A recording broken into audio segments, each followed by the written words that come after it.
ایک بادشاہ کی عجیب و غریب نصیحتیں۔ ایک بادشاہ تھا، اس کی موت کا وقت جب قریب آیا، اس نے اپنے بیٹوں کو نصیحت کی، جب میں مر جاؤں تو میرے لیے قبر نہ کھودی جائے، مجھے دفنایا نہ جائے۔ بیٹوں نے حیران ہو کر عرض کیا، ابا جان آپ یہ کیسی باتیں کر رہے ہیں؟ جب کسی مسلمان کا انتقال ہوتا ہے، ان کو مٹی دی جاتی ہے، نماز جنازہ پڑھی جاتی ہے، غسل دیا جاتا ہے، کفن پہنایا جاتا ہے، یہ اللہ تبارک و تعالیٰ کا قانون ہے، اور آپ وصیت کر رہے ہیں کہ آپ کو دفنایا نہ جائے، مٹی نہ ڈالی جائے، آپ کے لیے کوئی قبر نہ کھودی جائے، وجہ کیا ہے؟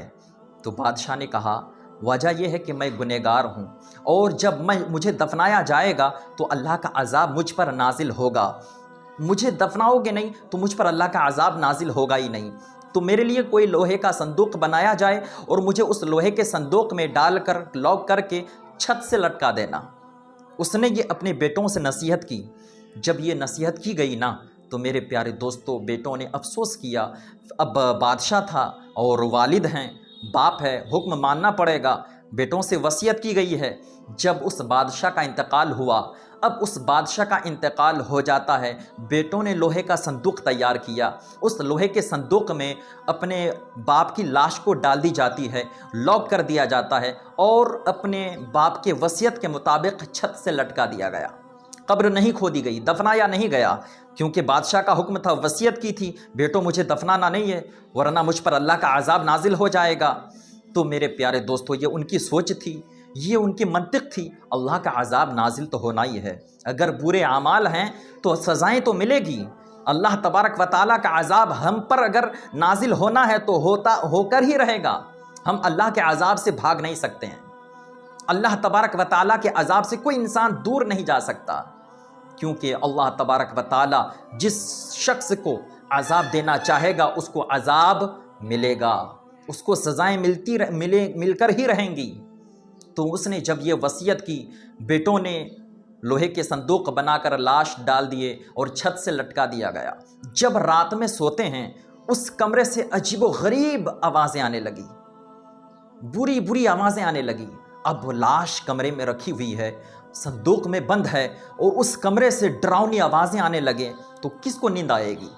بیٹوں کی نیند کھل گئی، نیند نہ آئی۔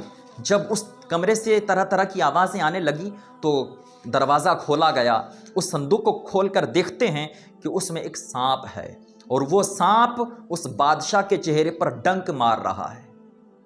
اللہ اکبر! اس بادشاہ کے چہرے پر بار بار ڈنک مار رہا ہے، کاٹ رہا ہے، اور اس میت سے آوازیں آتی ہے، اس میت سے چیخیں نکلتی ہے۔ میرے پیارے، جب یہ منظر دیکھا گیا تو بیٹوں نے بہت افسوس کیا۔ دوسری رات میں پھر اسی طرح آوازیں آنے لگتی ہے، دوسری رات میں بیٹوں کو پھر نیند نہیں آتی ہے۔ پھر دروازہ کھول کر صندوق کو دیکھا گیا تو اس سے بھی بڑا سانپ موجود تھا، اس سے بھی بڑا اژدہا موجود ہے، جو اس بادشاہ کے چہرے پر ڈنک مار رہا ہے، اس بادشاہ کو کاٹ رہا ہے۔ بیٹوں نے دیکھ کر بہت ہی افسوس کیا، بیٹوں کو بہت رنجش ہوئی۔ پھر دوسری رات گزر چکی ہوتی ہے، تیسری رات میں پھر اسی طرح ڈراؤنی آوازیں آتی ہے، بیٹوں کو نیند نہیں آتی ہے، بیٹے پریشان ہو جاتے ہیں، کیونکہ ایک لاش کمرے میں رکھی ہوئی ہو، کمرہ بند ہو، صندوق میں ہو، اور ڈراؤنی آوازیں آئے، شور ہو اور طرح طرح کی آوازیں آئیں تو کس کو نیند آئے گی؟ بیٹے جو تھے ان کے پریشان ہو گئے۔ تیسری رات میں جب صندوق کو کھولا جاتا ہے، صندوق کو کھول کر دیکھتے ہیں کہ اس میں آگ لگی ہوئی ہے۔ اللہ اکبر! آگ لگی ہوئی ہے، اس طرح کی آگ ہے، شعلے بھڑک رہے ہیں، آگ کے شعلے نکل رہے ہیں۔ بیٹوں نے جب یہ منظر دیکھا، اس وقت بیٹوں نے یہ یقین کر لیا کہ اللہ کے عذاب سے کوئی بچ نہیں سکتا ہے۔ اللہ کا عذاب جس کو نازل ہونا ہے اس پر نازل ہو کر ہی رہے گا، کوئی اللہ کے عذاب سے بچ نہیں سکتا ہے۔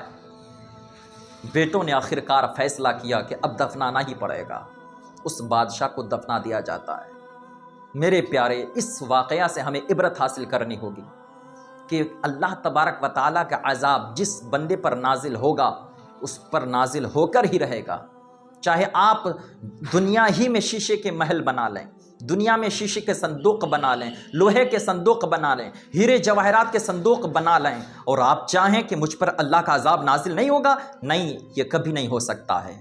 یہ کبھی نہیں ہو سکتا ہے۔ ارے اللہ تبارک و تعالیٰ جس بندے کو سزائیں دینا چاہے گا اس کو سزائیں ملے گی، اللہ کا عذاب اس پر اترے گا۔ آپ کبھی بھی اللہ کے عذاب سے نہیں بھاگ سکتے ہو۔